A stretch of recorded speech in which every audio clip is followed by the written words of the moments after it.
Hi, I'm Kendra Corman. If you're a coach, consultant, or marketer, you know marketing is far from a perfect science. And that's why this show is called Imperfect Marketing. Join me and my guests as we explore how to grow your business with marketing tips and, of course, lessons learned along the way.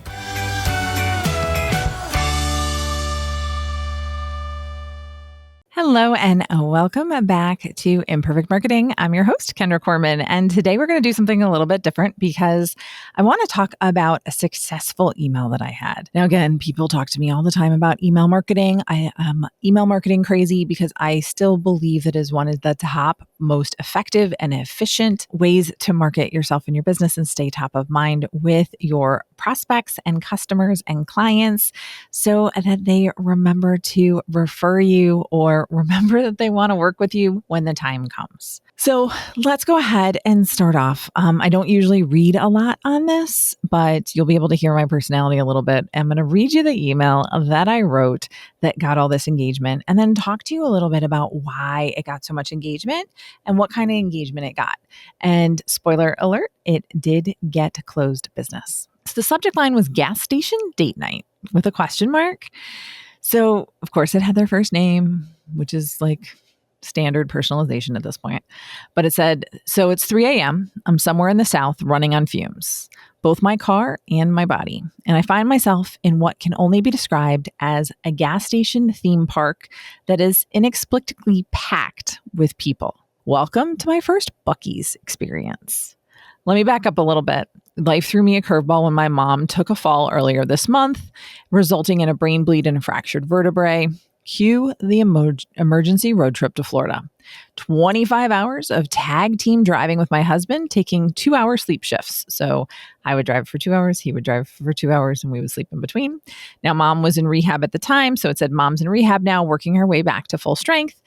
And that's how I ended up at Buc-ee's at an hour when most convenience stores have exactly 2 customers, a tired trucker and someone making questionable life choices. The Buc-ee's marketing magic. So here's what struck me beside the sheer number of gas pumps. Seriously, are they preparing for the apocalypse? Those billboards. They started 131 plus miles before you reach the place. 131 miles, people. By mile 15, I'm thinking, what's this Buc-ee's? I've heard of it. Is it really that good? By mile 85, I'm thinking, I should probably check it out. By mile 130, I'm ready to fight someone for a parking spot. Just so you know, side note, we didn't need to. Without those constant reminders, we could have pulled over at any old fast food joint. Instead, we held out for that brisket sandwich that lived up to the hype and some truly excellent pecans. So what's your business? What's your billboard strategy? So this got me thinking, what are you doing to stay top of mind with your audience? How are you reminding people you exist, you're awesome, they should think of you first when they need what you offer? Because that's exactly what Buc-ee's did. Between word of mouth raves and strategic reminders, they ensured, even in my sleep-deprived state, I remembered they were an option. Now, your business does not equal a bathroom break. So let's be real, most of us don't have billboard budgets, but we do have email newsletters. Hey, like this one. Social media, networking events, follow-up systems, and content that provides value. The question isn't whether you can afford billboards, it's whether you're consistently showing up where your people are. Now, the ultimate compliment was, final thought, I'd genuinely considered Buc-ee's a date night alternative to Costco. If that's not high praise for a gas station, I don't know what is. What about you? What business has earned your loyalty through sheer persistence and quality? And more importantly, what are you doing to be that business for someone else? Until next week, Kendra.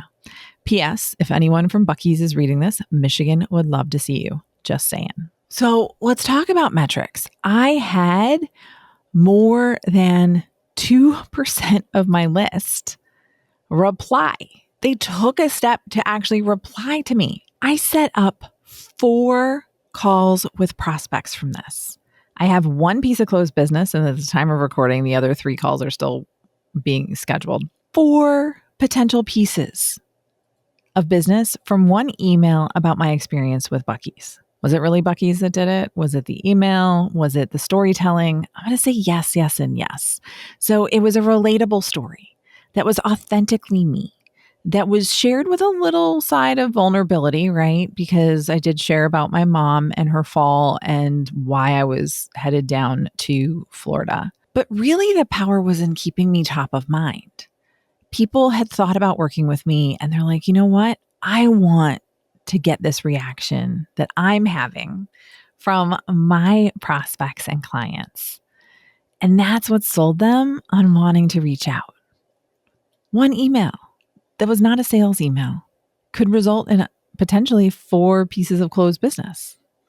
That's huge, right? So I want you thinking about how you're able to stay top of mind. How can you be authentic?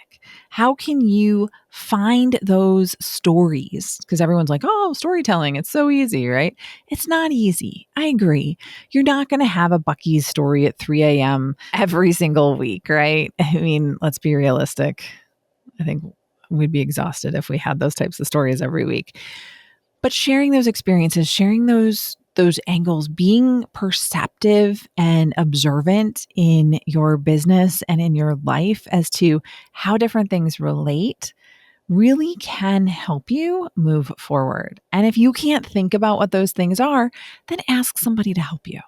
Right? A lot of times we're just too close to our own business to always see it. I did have my husband read the email because I was like, is this too much? What do you think? And he's like, no, it's good. So I'm glad I had him read it, but I'm also glad that I hit send on that email. Again, couple things to think about. It was a unique story, a different angle. It was something that could connect with my audience. It felt like I was talking to them because they replied as if they would, and I had sent them a regular email. That is so important, right? So I want you thinking about how can you bring storytelling? How can you bring your authenticity? How can you bring your observations from your life into your business and your communications? And then, of course, I'm always going to tell you to do email marketing because email marketing is amazing and it does really help you keep yourself top of mind. And so sending those emails out consistently, sending them out on a regular basis in a way that authentically connects you to your audience is hugely important. So thank you for tuning in to this week's episode of Imperfect Marketing. I hope that you learned something from this episode. And if you did, it would really help me out if you would rate and subscribe. Until next time, have a great rest of your day.